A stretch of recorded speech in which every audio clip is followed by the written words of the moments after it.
This episode is sponsored by BetterHelp. The holidays are over, the decorations are down, and suddenly everything feels a little empty. It's normal to feel the winter blues after the holiday excitement. January, February, and March are by far my least favorite months of the year. It's cold and dark, and I have to get some extra vitamin D on board. I also need to keep my regular scheduled appointments with my therapist. So if you're feeling that post-holiday funk, I definitely suggest you checking out BetterHelp because maybe it's time to talk. You might also be one of those people like me who makes New Year's resolutions and you get super motivated. So maybe you need someone behind you to hold you accountable and come up with a plan to meet your goals. BetterHelp is super convenient, totally online. You have a therapist right at your fingertips whenever you need them. So head over to betterhelp.com/wifeofcrime1 to get 10% off your first month. That's betterhelp.com/wifeofcrime1 for 10% off your first month. This podcast is an unscripted, unedited conversation about true crime. We take the cases very seriously, but I don't take myself seriously at all. And neither should you. Welcome to Wife of Crime. So, Russ, every single time I research a survivor story, I am in utter disbelief of what these survivors have made it through. In the case I'm telling you today, not only did this woman make it through one of the most brutal attacks I've ever heard, but she used her story to change actual laws and make a huge difference in our world. This is the survival of Ellen Halbert.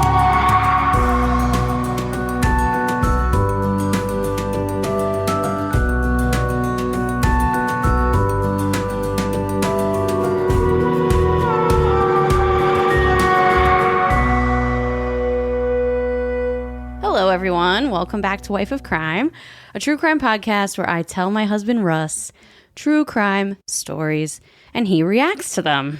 What's up, folks? It's your boy Russ, a.k.a. the Big Mold. A.k.a. the Big Mold. And I'm Jess, and I never can think of an a.k.a., to be honest. I think for next episode, I'm going to spend the next 2 weeks trying to come up with the perfect AKA. That's the problem. You're putting too much thought into it. This is just AKA I think too much. Like, there you go.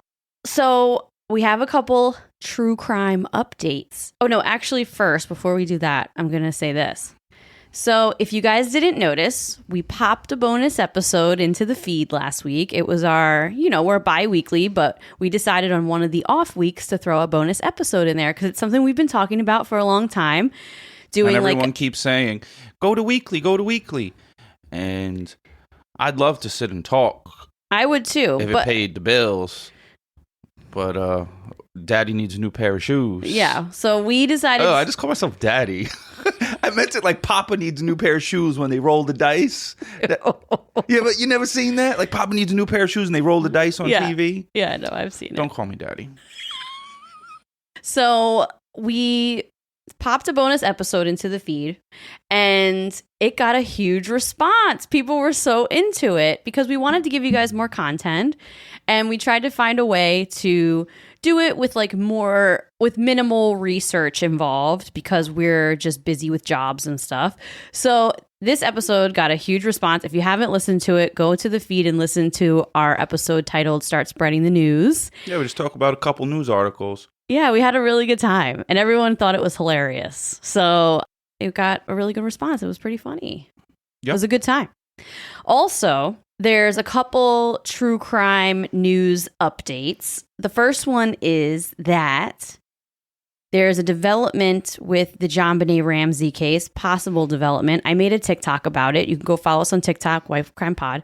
And this TikTok got a lot of views because John Ramsey is petitioning the governor of Colorado to get access to the DNA in his daughter's case and send it to CeCe Moore with Paraben Nanolabs, which CeCe had a show.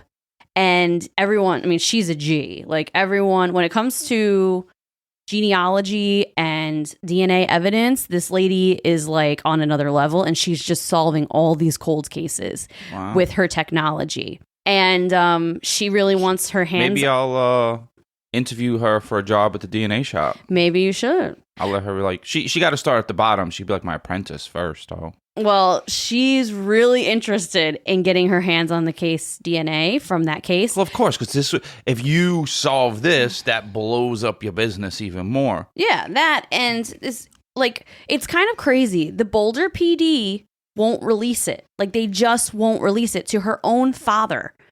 I mean, that's kind of nuts. So he's petitioning the governor. Every time, like, police hold back evidence, I'm like, well, what did you guys have to do with it then? Yeah. Like, why are you hiding it? Exactly. A lot of people want that question answered. Like, what's being hidden? So anyway, huge developments in that case. Another update, we spoke 2 weeks ago about Jesse Perilla's case, which is a local case to us. We were talking to his family online, and we've been kind of sharing his story on our social medias, on TikTok, on our show. And there's an update in that case as well. They have some people of interest that they are trying to get. The police release their photos, and they really want to bring these guys in for questioning. So we'll see how that develops. The two families of Nikki Huang and Jesse Perilla, their families are happy that the police actually have people that they have named, and they've put their pictures out there. So we'll see what happens with that. So that's another developing thing I'll keep you guys posted on. Yeah, hopefully there's some justice. Yeah, hopefully. I have a little bit of a story that happened to me this week. And of course, Russ's words were in my head the whole time. So I've been doing this workout. I've been doing this like workout routine. I've been pretty diligent with it over the last, I would say, couple months. I probably do it like 3 to 4 days a week. And I go by myself near my house to this track. And I was there doing my routine, and there was literally no one else there but me and this man. And, you know, of course, he's looking at me. He keeps walking the track, and he keeps looking at me, and I'm looking at him, and I'm kind of freaked out a little because he's tall and he's older and he's a man. And I'm like, in my head, I'm just like, you know, this makes me feel a little uncomfortable. And I started thinking, it's a very secluded place. Yeah. So, you know, it's a public place, but it tends to be a bit secluded. And, I mean, there's definitely cameras all over the place. There's police in there. And there's police in there that ride around, and security in there that ride around. But still, you can be alone for a while. So I started getting a little freaked out. And I started thinking, oh, my God, I have to bring my pepper spray here now because, you know, this guy might have been totally innocent just walking the track. But the fact that it was just him and I alone kind of got me a little freaked. Well, you know what's annoying? We had a conversation about this. And I was like, you have to bring your pepper spray. And she goes, it's dumb, like, women have to do this. You don't ever, like, bring anything with you. And I'm like, well, actually, I run with a pocket knife. Well, yeah, that's true. So, like... But not every man runs with a pocket knife. But it doesn't... I'm not talking about every man. I'm talking about me and you. We're the two people at this table. Yeah. And I'll probably never need the pocket knife. But I just have it on me. It's very light. Yeah. And... It's no trouble bringing, and I don't even notice it's there. I mean, I don't mind bringing the pepper spray. It gets annoying, and ladies understand. It's not a woman thing only, though. Everyone take the best precautions you can to increase your chances of being safe. Well, I agree. So I was, working out, and in my mind, I was like, the guy's going to walk through this gate that's right next to me. I just know it. I know he's going to walk through this gate. And in my mind, as I'm working out, I thought to myself, you should go close the gate right there while he's walking the opposite direction around the track so he doesn't see you close it, but then he won't come through that one. Now he'll have to be forced to go through the gate all the way far away from you. And I didn't do it. So of course, what does he do? He walks through the gate that's right near me. And as soon as he did, I pulled out my headphones, I picked up my phone, and I was like, oh, you're on your way over here? Okay, cool. I'm right by the sit-up benches. I'll see you in a few minutes. Just like pretending to talk to Russ on my phone. And he made eye contact with me and then just kept walking. And I just pretended to stay on my phone the whole time while he walked down the street. And then he went away. And you know what? It might have been totally innocent, but I don't know. It's something that we have to do sometimes. Like, just pretend to get on your phone or carry pepper spray. Just something to keep yourself safe, even though it's annoying to me that we have to do it. So I just thought of that whole situation. And I was like, you know what? I got to tell the peeps on the podcast about that because sometimes we just have to think of something in the moment to make us feel better, make us feel safer. All right. Well, you have your 2 jobs. All right. So what do I got? All right. So I guess we'll start out review of the week. Mm-hmm. So it says, shout out to all the corns, 5 stars from Alana Kravitz. This podcast makes me feel like I'm listening to my 70-year-old grandparents bicker about whether a joke my grandfather told was funny or not. With well-researched true crime stories thrown in, everyone says Russ, in parentheses, the mold, will grow on you. But in my case, Jess grew on me. Oh. She does a great job delivering the stories and balancing out Russ's goofiness. However, I have loved Russ's commentary and many questions from day one. It's like watching a movie with someone who doesn't remember who any of the characters are, which is me. The banter between the two is so fun to listen to. I show the podcast to my little sisters so y'all can scare them into being cautious while making them laugh. Thank you for all the work you put into this podcast. Aw, wow. I grew on somebody. That's interesting. Role reversal. Yeah, so I read that one because they didn't like you at first. That is rare. Yeah, it's normally the other way around. It is normally the other way around. That's so funny. But it is hilarious that she said it's like listening to her 7-year-old grandparents bicker. Well, we do bicker. We have a Patreon. You guys know we are going to be doing on the Patreon this month, DB Cooper. So Netflix came out with a documentary. It's 4 parts, which is actually a lot for Russ. 4 parts is probably hitting Russ's maximum amount that he can watch. But we will be covering the DB Cooper documentary and talking about it for August True Crime and Chill. Yeah, so these are the patrons. As if you don't know, Jess told you, we have a bunch of episodes over there. If I had to guess, probably like 50 hours of content. And if you hate commercials, you could go commercial free there too. Yeah, you can. So here are the patrons. We got Haley, Adriana, Jennifer, Jess, Catherine, Emma, Marky, Sally, Samantha, Tori, Beb and Tom, Ashley, Haley, Brittany, Alex, Jessica, Mauna, Brianna, Marla, Vanessa, Lisa, Amanda, Harry, Lauren, Shannon, Renee, Liz, Josh, Bianca, Amberly, Kel, Nicole, about 3 Kims, Latoya, and Tina. That was funny that you added that in there. Yeah, throw a little DMX at the end. RIP DMX. So cheers to you guys. Yay, cheers to you guys. Thank you so much for Appreciate your support. you guys for the support and encouragement. Yes, it's very encouraging. It is very encouraging. And I think I'm going to add a little soundbite right before you start of the DMX song. Yeah, possibly, but imagine you put that on every single podcast and then we get copywritten, flagged or something like that, and now it's a headache. All right, well, I thought it was a good idea. If DMX was alive, I hit him up like, yo, D, could we use that? He'd be like, yeah, you my dog. And I'd like, bet. That was a really good impression of him. You guys already know because we have been talking about them for a while now. Via Hemp is by far one of our favorite sponsors we've ever had, okay? We use their products all the time. Maybe you're a little like me. You're a little anxious. You have a hard time settling down. You're kind of wound up a lot. If that's you, Via Hemp products are for you. Check out their website. You will find something that speaks to you. Maybe you're like Russ. You have a hard time sleeping because you have bad nerve pain or chronic pain. Then Via Hemp is for you because their gummies will help you get some quality sleep. Maybe you're looking to have a really good time. Maybe you just really like edibles. You want to laugh. You want to get the munchies. You want to watch a movie and have a really strong belly laugh.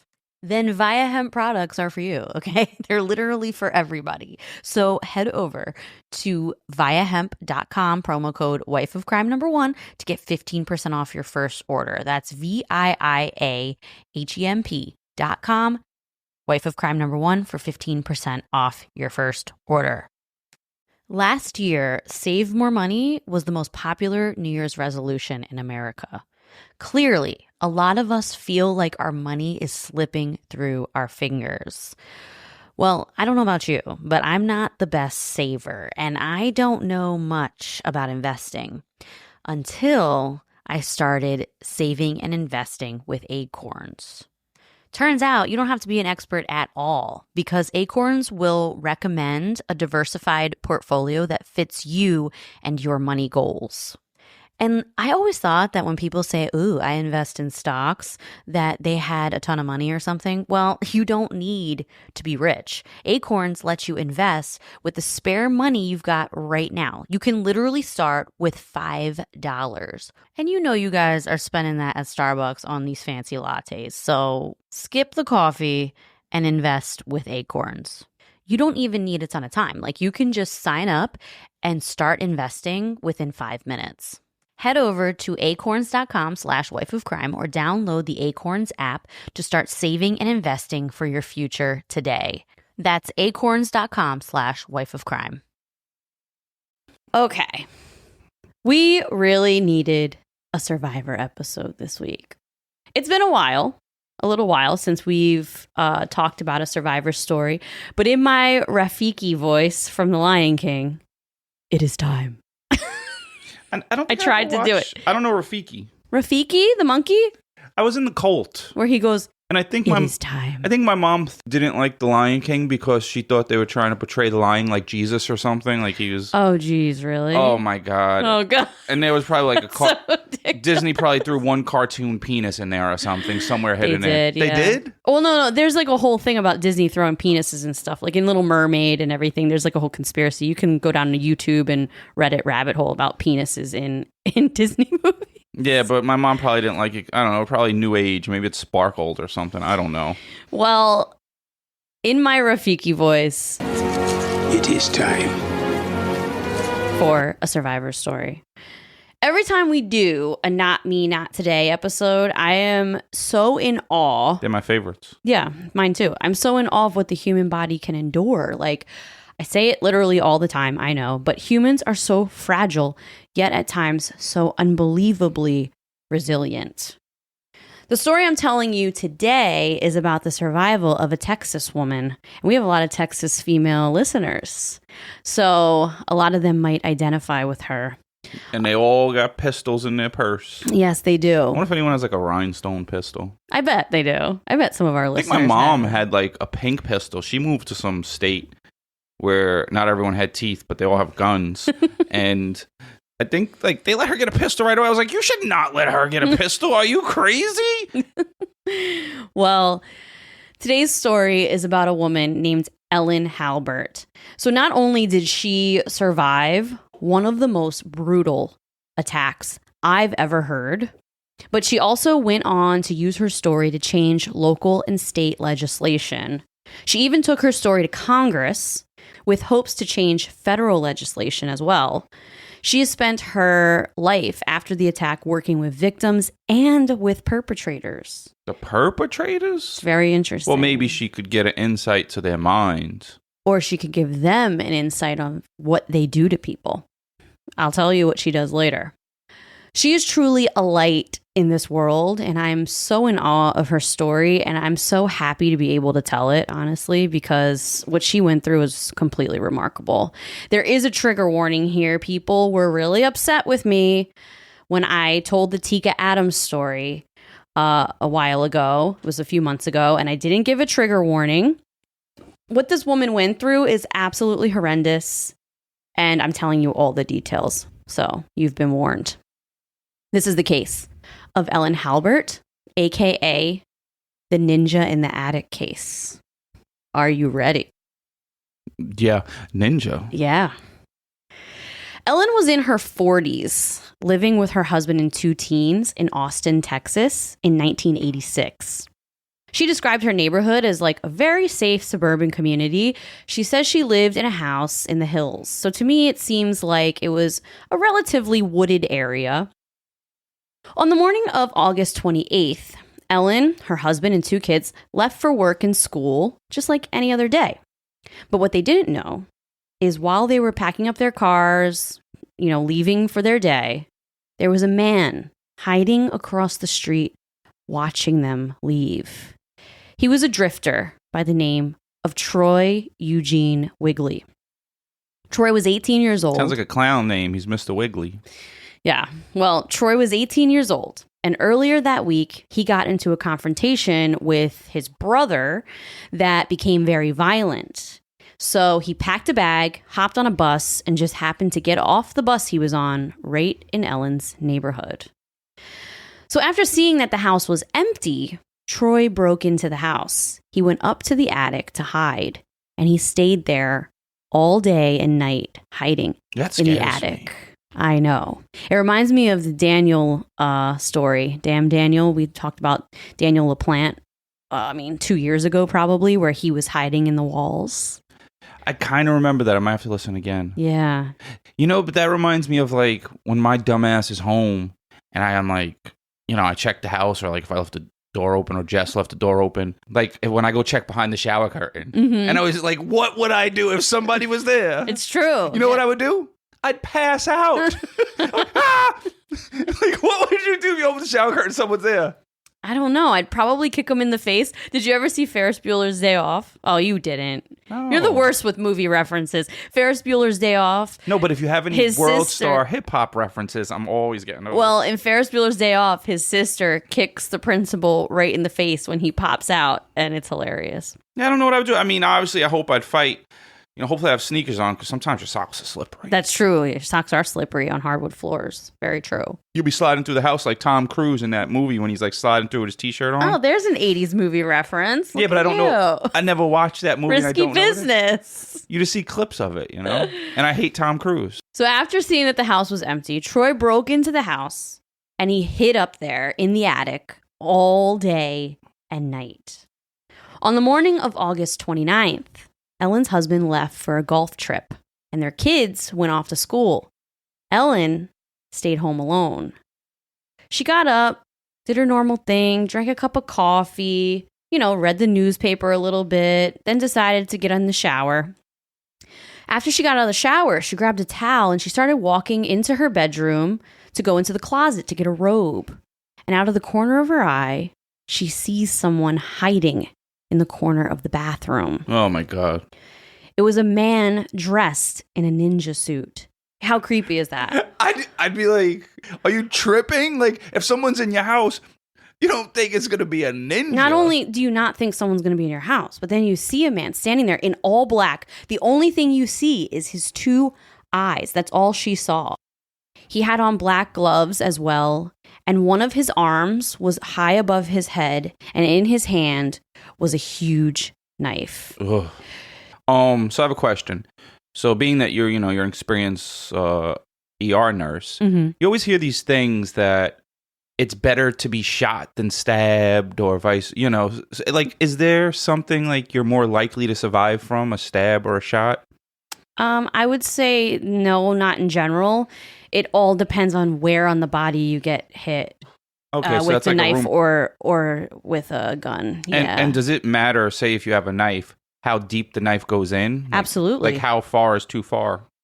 Well, it depends on what organs are there. How far under your skin are your organs? I would say probably about 2 inches, but it depends on which organ you hit, first of all. Okay. You have 2 kidneys. Well, see, people, I asked that question of the length of the knife, because when you get a knife for self-defense, make sure it's at least 3 inches then, because it has to be 2 inches. Yeah, it has to be able to penetrate, because if you want But don't use your knife for anything except self-defense or like fidgeting. Well, obviously, we're talking to adults here, obviously. No, we have kids. Well, yes, but it depends on where the knife goes, what organ it goes into. Obviously, if you're penetrating the lungs, that's going to put someone out pretty quickly. And how deep are your lungs in? Like a few inches? Well, if you stab someone on the shoulders, the top of the shoulders, that's the top of the lungs, so you could probably get to it pretty easily by your clavicle. That's crazy. I feel like that's what Chuck Norris would do if he was going to stab someone. Yeah, he definitely would stab you like through by the clavicle all the way deep in. It's like,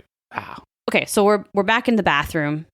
Ellen sees this guy with a knife over his head, dressed in all black, and all she sees is his eyes. And she says at first she was just in shock, like she froze for a second. Then she went through kind of a roller coaster of emotions pretty rapidly. She said at first she thought it was a joke. She actually laughed for a second. Maybe like, oh, my husband's here?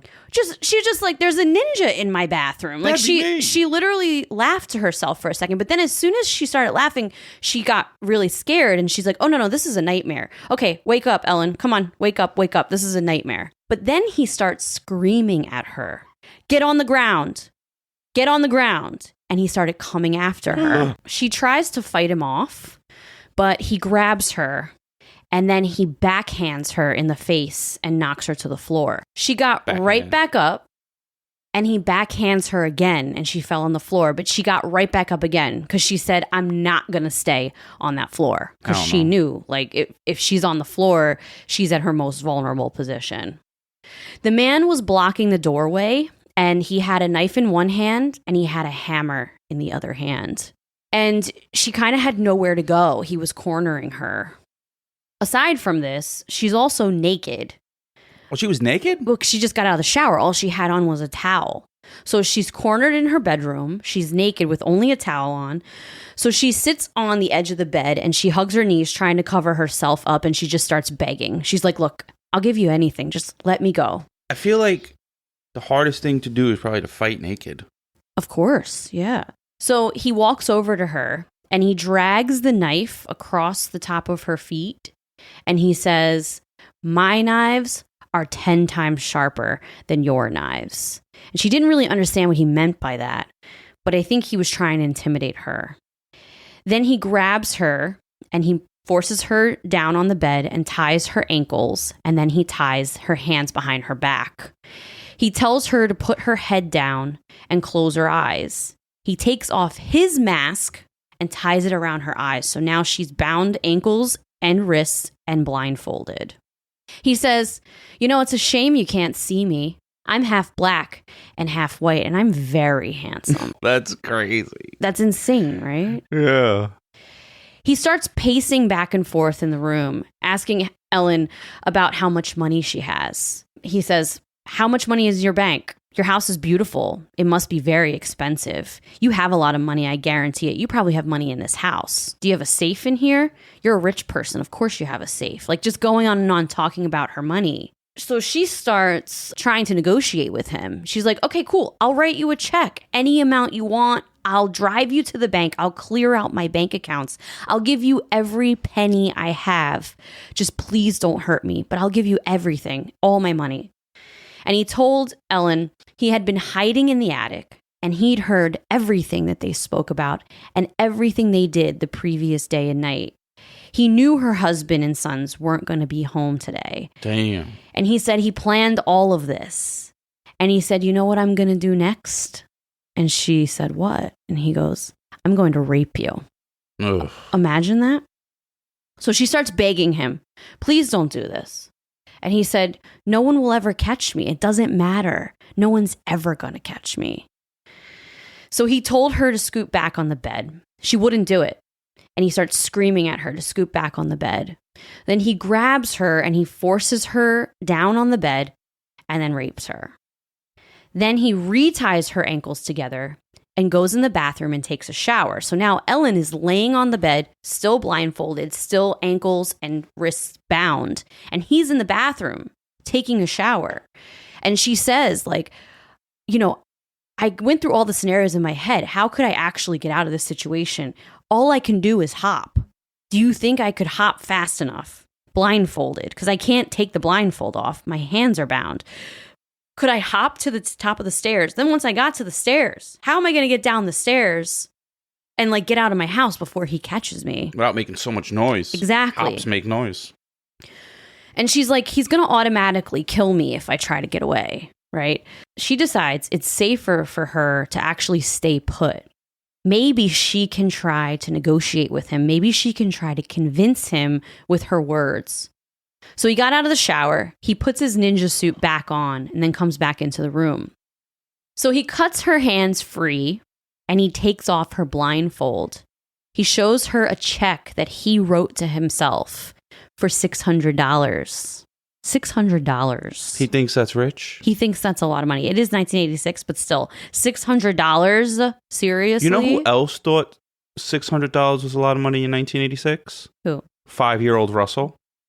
So $600 is a stupid amount of money to be putting this poor woman through this trauma over. But she notices the name on the check. It was made out to Troy Wiggly. So she signs it and she remembers that name. Wiggly piece of shit. So after this, he grabbed her again. He held her down. He tied her hands again. And he holds the knife to her back and forces her to hop into the bathroom. Okay. Then he tells Ellen to get on her knees, and she listens to him.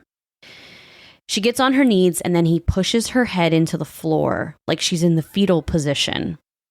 And then all of a sudden, she feels a horrible pain in her head because he starts beating her in the head with the hammer. Oh, shit. This forced her onto her side. And when she fell onto her side, he then stabs her in the left side of the chest, aiming for her heart. He then hits her on the head with the hammer again. Then he takes the knife and he stabs her 2 quick stabs in the back of the neck. In and out, in and out. It's a miracle he didn't sever her C-spine, seriously. Then he takes the knife. This is insane. This is crazy.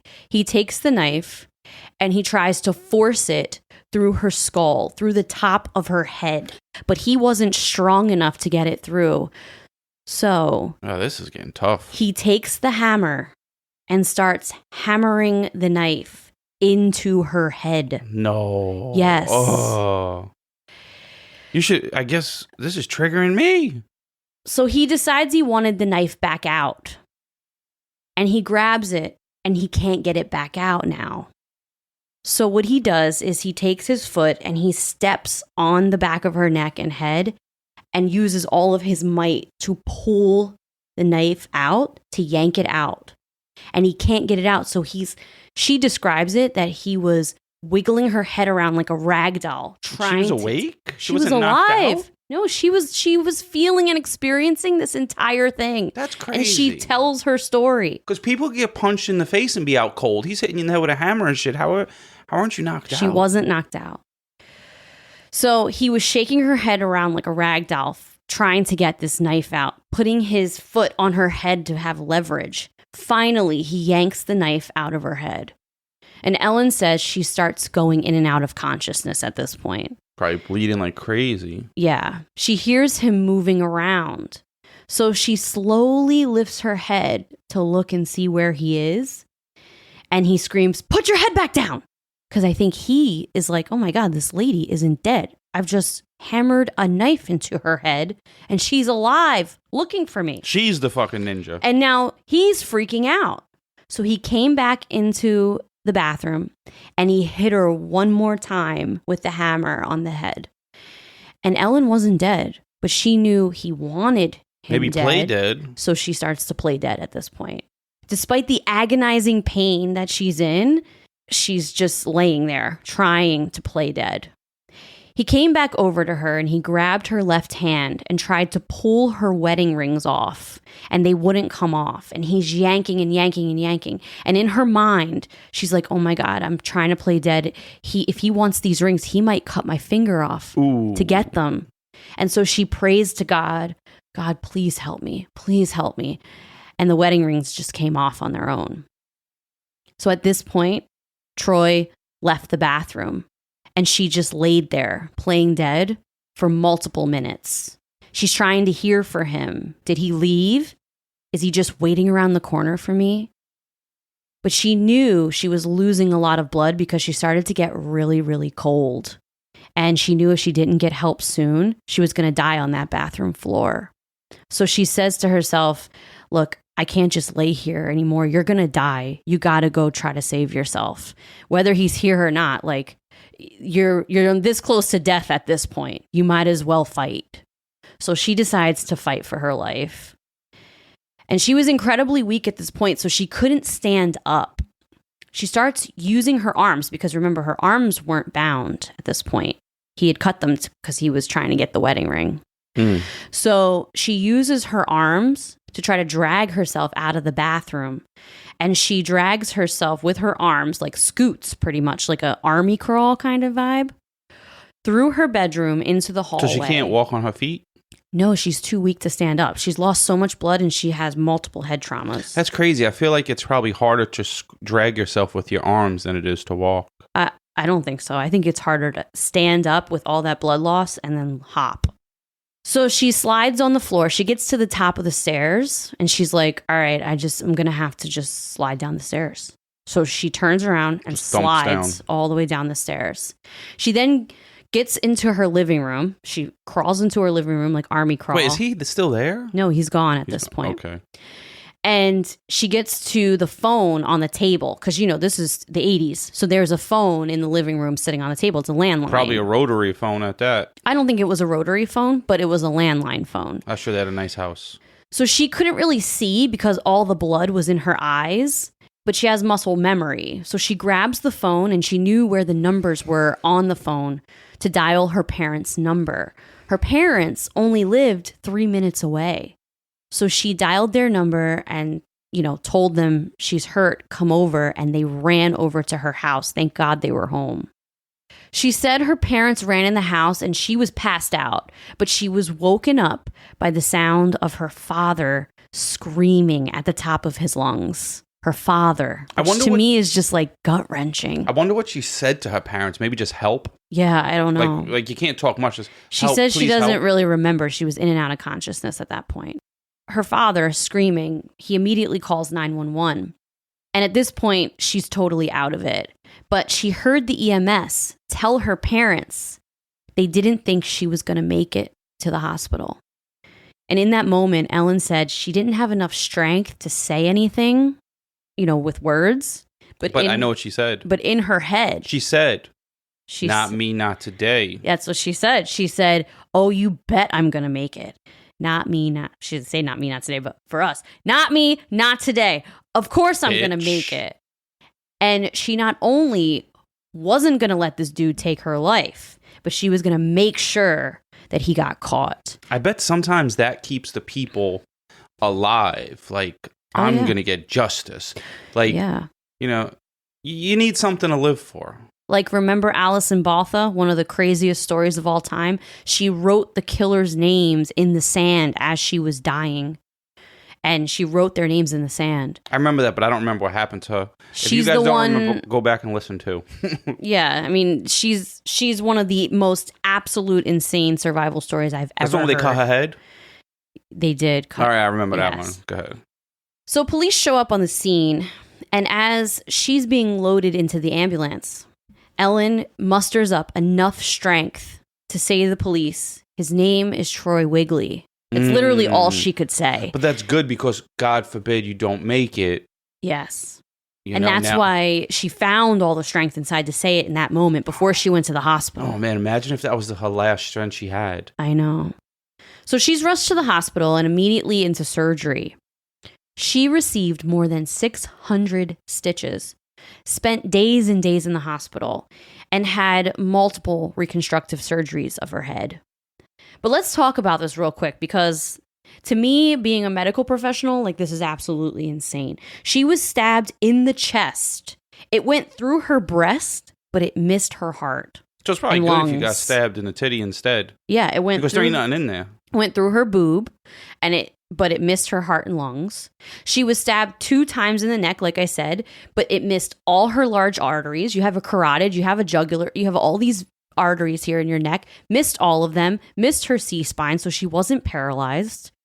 She was stabbed in the head, and then the knife was hammered into her head. This one cringed me to that. I don't want to hear that again. And she did not sustain a serious life-altering traumatic brain injury. Yeah, that one cringed the shit out of me when the knife in the head. It's truly a miracle. Like, it's a miracle. So Ellen moved back into the house where the attack happened. She got a security system. She lives there. Where are you going to go?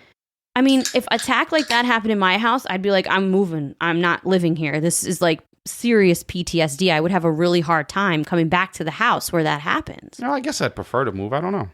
She got a security system, and she said she felt okay living there because in her mind, it wasn't the house that did it to her. It was the man that did it to her, and he was locked up. He got caught that same day. Oh, right away? Yeah, police got him. How the hell did they catch him so fast? Because they went to the bank. where he had a check Oh, what an idiot. made out to He's him. Such a dumb piece of shit. Yeah.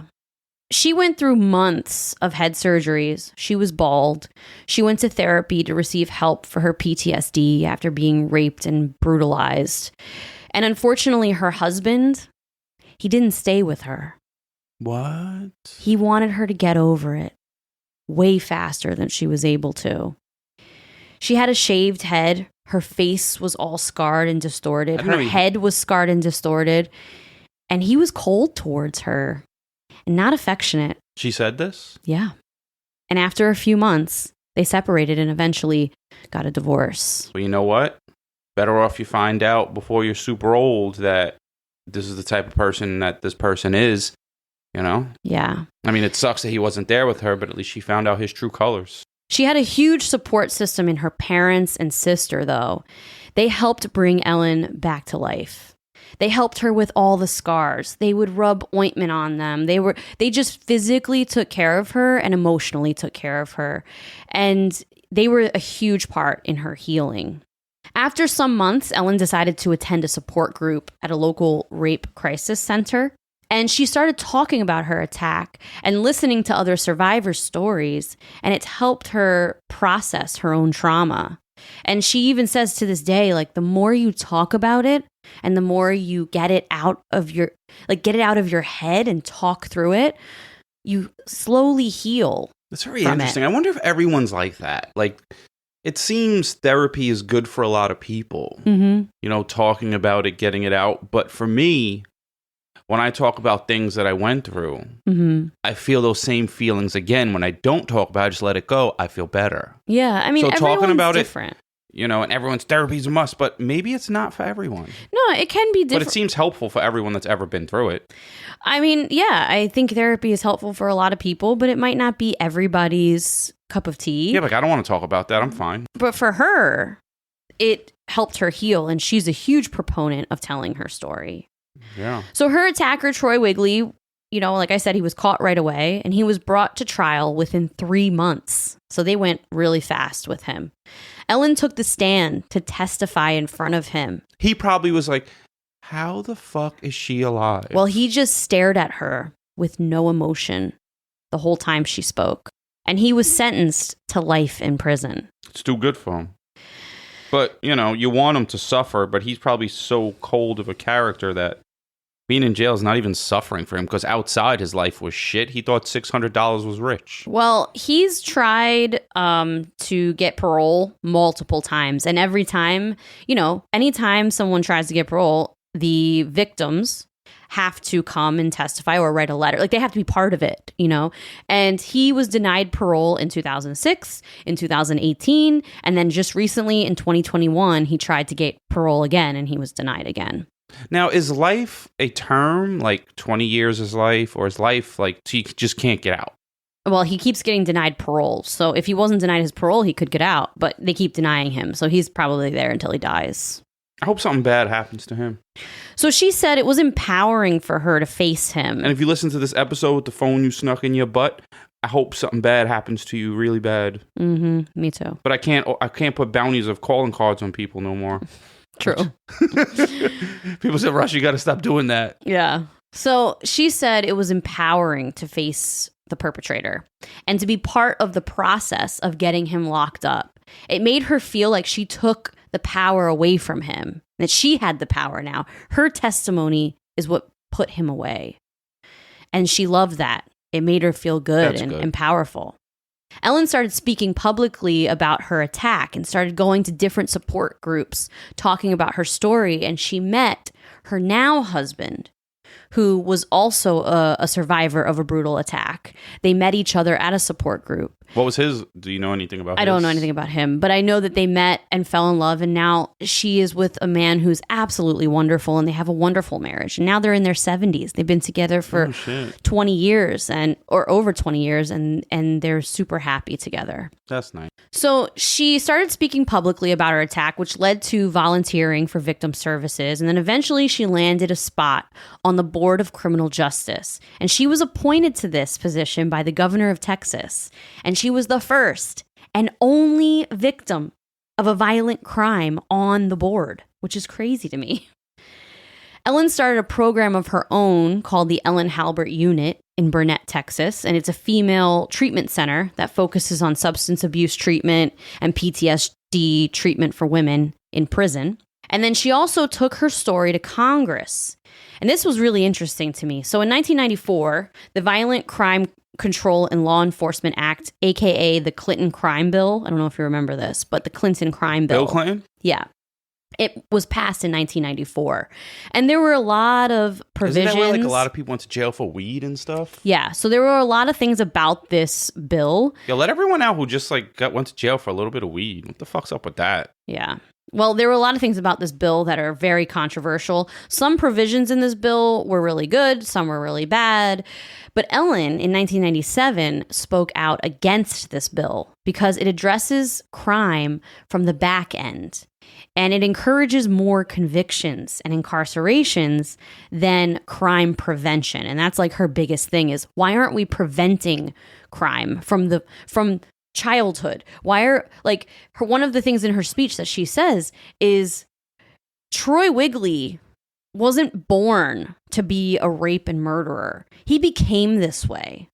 Why are we not putting money and effort into trying to do things for children, like after school programs, and putting more effort into things to get people off the street and get people out of bad situations so they don't grow up and commit violent crimes? Yeah, I definitely understand her point, but then I understand the lawmaker's point where how we're preventing this is we're letting them know that the consequence is so huge, you ain't getting out. So that's their preventative measure, which doesn't seem to be working. And I don't think anything's going to work. You can prevent some crime, but the world's crazy and there's a lot of crazy people out here. No, it's true. Well, there's no right answer. Everyone thinks they have a right answer, which always is super annoying. Like, how about we just all do our best to try to prevent crime? And, oh, I have this idea. Or, you know, maybe if someone is gainfully employed, they feel like they have some self-worth. Let's train people to have a skill. Well, that's what she was talking about. When you're good at something, you know, you feel like you could accomplish something. Well, this bill is controversial for many reasons. It gave prisons $9.7 billion in additional funding, which can be good or bad. It has a provision called the Violence Against Women Act, which is good, but it eliminated higher education for inmates, which in my opinion is bad. Others may not agree. So there are a lot of things about this bill that were pretty controversial. I don't know how I feel about, you know, the college and jail stuff. You know, I could see the good and the bad in it, you know, all the resources that are spent on it. But if it gets these people out of jail and productive person in society, because especially if you're not in jail for a violent crime. Oh, absolutely. Yeah. If you're not in jail for a violent crime. Like if you were just trying to make money and trying to figure it out, so you hustled, you did whatever. Yeah. You sold drugs or something. Or, you know, some people sell drugs. People, oh, you shouldn't sell drugs, get a job.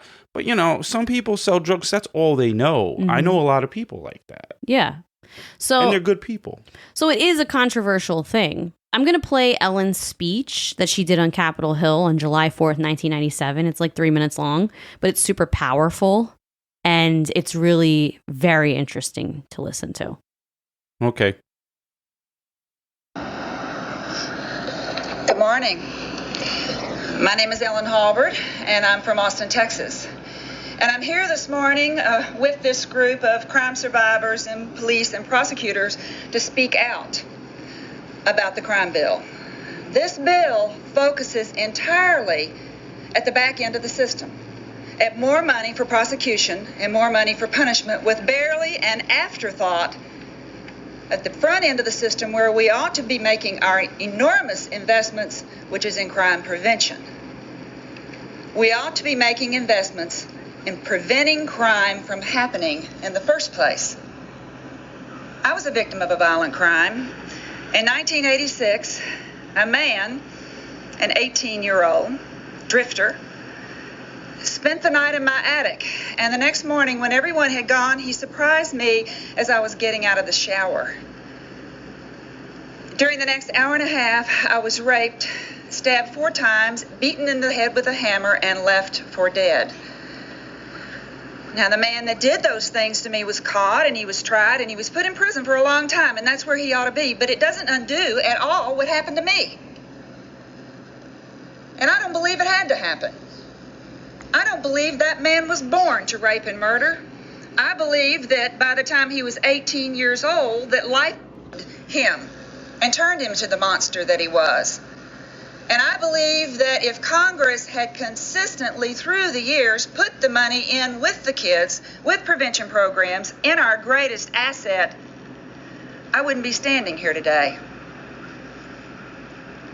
Research shows us that kids who are denied early childhood programs are 5 times more likely to get in trouble when they grow up. Why aren't we funding them? They work. Research shows us they work. Research shows us that battered and abused children are twice as likely to grow up and do those same kinds of things themselves. And yet the programs that we have to work with families that can stop child abuse from 50 to 80%, why aren't they being funded? We know that kids get in trouble between 3 and 6 o'clock after school every day. Why aren't we pouring money into after-school programs? Well, Congress is turning its back on funding prevention programs that work. And by focusing all of the money and all of the attention on the back end, we are leaving the door wide open at the front end for the creation of more and more and more victims just like me. More families torn apart by violence, devastated by crime. If Congress doesn't do what they need to do by providing money for prevention programs, Congress is truly turning its back on America. Thank you. So that was her speech. And I feel like I can't say anything. She's the one who is a survivor of an incredibly violent crime. And if that's how she feels, she's the best person to talk about stuff like this. I think it should be done both ways. You know, there should be consequences, and we should also try to help underprivileged people. You know, not all underprivileged people that go through bad things end up this way. So maybe there are certain people that can become this, and there are certain people that can't become it no matter what. Like some abused dogs, you beat the shit out of a dog, it becomes vicious. Some dogs, you beat the shit out of them, they just cower. I know. I'd never beat anybody's dog. No, if anybody touches a dog in front of me, I'll beat the shit out of them. Yeah.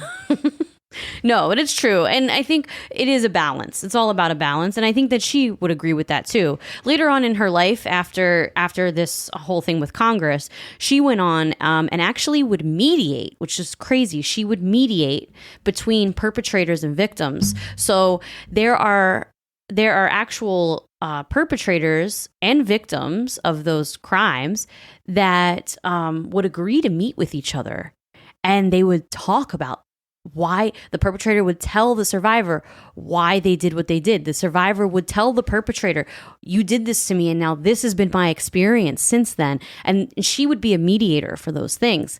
She actually met with a mediator to try to speak with Troy Wigley. Oof. But she wouldn't do it because the mediator went to see Troy. And when he asked him, you know, why did you do what you did? He was just so cold. He was just like, because I wanted to. I mean, he was like such a dick about it. And she was like, nah, I'm not meeting with him. You know what? Like, that's it. I prefer them to be cold. And what do you mean you prefer? That's a weird way to say it. I prefer them to be real.